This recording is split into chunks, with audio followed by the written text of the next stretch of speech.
I am Andrew Ryan, and I'm here to ask you a question. Is a man not entitled to the sweat of his brow? No, says the man in Washington, it belongs to the poor. No, says the man in the Vatican, it belongs to God. No, says the man in Moscow, it belongs to everyone. I rejected those answers. Instead, I chose something different. I chose the impossible. I chose rapture. A city where the artist would not fear the censor, where the scientist would not be bound by petty morality, where the great would not be constrained by the small. And with the sweat of your brow, rapture can become your city as well.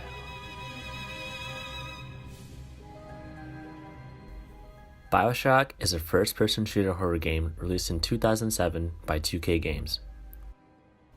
The game takes place at the bottom of the Atlantic in 1960, where the main protagonist, Jack, is the sole survivor of a plane crash. The crash site is coincidentally near a lighthouse in the middle of the sea, and Jack takes a bathysphere down that leads him to the underwater city of Rapture. Jack has to fight his way through hordes of enemies and make choices that affect his survival as he discovers Rapture's disturbing past, while also seeing the city decay in the present. Business tycoon Andrew Ryan built Rapture under the notion that it would be a getaway utopia for Earth's finest scientists, politicians, and artists. Seeking freedom from government oppression, Ryan aimed for Rapture to be extravagant, innovative, and isolated. Science and technology skyrocketed, and soon enough, a groundbreaking discovery with the genetic material of sea slugs was found. This material, known as Adam, allowed users to alter the DNA, thereby granting them superhuman-like powers.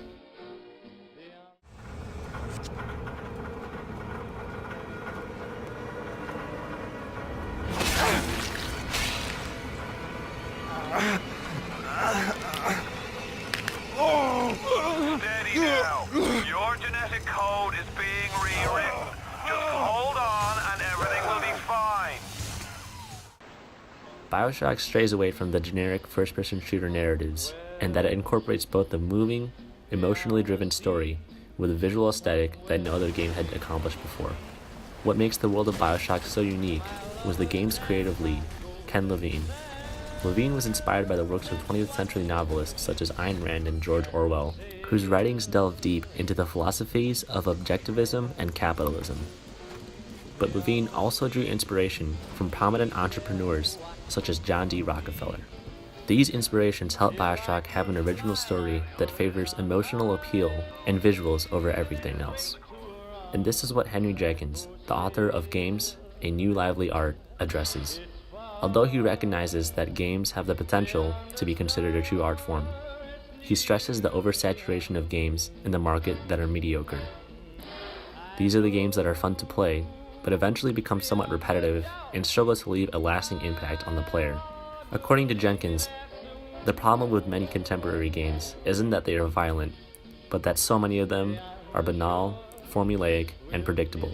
They are also mostly organized around the technical elements, as opposed to the game's emotional impact or its aesthetic statement. It is hard, in many cases, for truly innovative games to get the attention of consumers. And Jenkins is right. For a lot of gamers, attention is key. If the game doesn't have memorable moments and aesthetics, then it becomes difficult to continue playing. Bioshock's art direction is like no other, however. The game's unique level design can be recognized from even the most casual of gamers. Heavily inspired by Art Deco, Ken Levine explains how his inspiration came to him. My wife and I were in New York and we went to Rockefeller Center, which was, if you go to Rockefeller Center, it basically looks exactly like Rapture. It's because every building, you're sort of encircled, it's this block in New York, but what's cool about it, it's all one, unlike the rest of the city. Everywhere you look, it's one architectural style, it's Art Deco. And it's very iconic Art Deco. And my wife and I were there, and we were sort of working on the game, and we didn't have a visual style. And all of a sudden, I started looking around, and I said, oh, this could be a visual for the game. And we just started photographing doorknobs and light fixtures and sort of developed the photos. But beyond just level design and gameplay, Levine centers Andrew Ryan's philosophies around the works of Ayn Rand. A quote from one of her most popular works, Atlas Shrugged, states, "I never found beauty in longing for the impossible, and never found the possible to be beyond my reach." And while this may seem motivational, it's more about selfishness than anything. Andrew Ryan is Ken Levine's parallel of Ayn Rand. Even Ryan's name is just an anagram of Ayn Rand, spelled out to be, "We are Ayn Rand." But beyond that, the two share much of the same ideologies. The concept of objectivism is both what the quote and Andrew Ryan represents.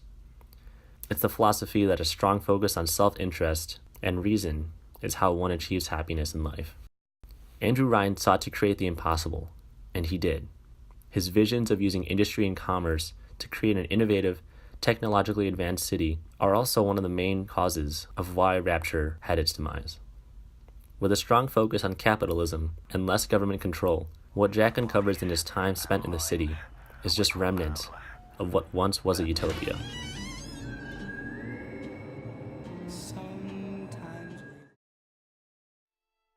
One could argue that Bioshock's aesthetic design and literary inspirations transform it into more of a controllable movie than a game. But it's important to note that Bioshock is still very much a video game. The gameplay isn't innovative by any means, and the AI isn't groundbreaking. But the game does give the player great control over customization, has exciting boss fights, and rewards the player for being adventurous. Jenkins quotes Warren Spector, one of the designers of Deus Ex, about gameplay. He said, "Great gameplay comes, I think, from our ability to draw players into compelling situations, provide clear goals for them, and give them a variety of tools with which they can impact their environment and then get out of their way. That has to be so much more compelling for players, thrilling even, than simply guessing the canned solution to a puzzle or pressing a mouse button faster than a computer opponent can react." But there's one more concept that is deeply rooted within the story of Bioshock that outshines Spector's claims. What Spector uses as his main argument is that there is choice within gameplay. A lot of modern games and their endings depend much on the choices the player makes. And this isn't concerning whether or not to loot the items of a defeated enemy. Rather, it's about the choices that drive the story forward. Bioshock's trump card, which also happens to be the most discussion-provoking element of it, is the concept of choice. Not only in the game and in the philosophy of objectivism, but also for every video game that has come before it. I can't say much, this is mostly a spoiler-free video, but there are multiple instances in the game where morality is at hand.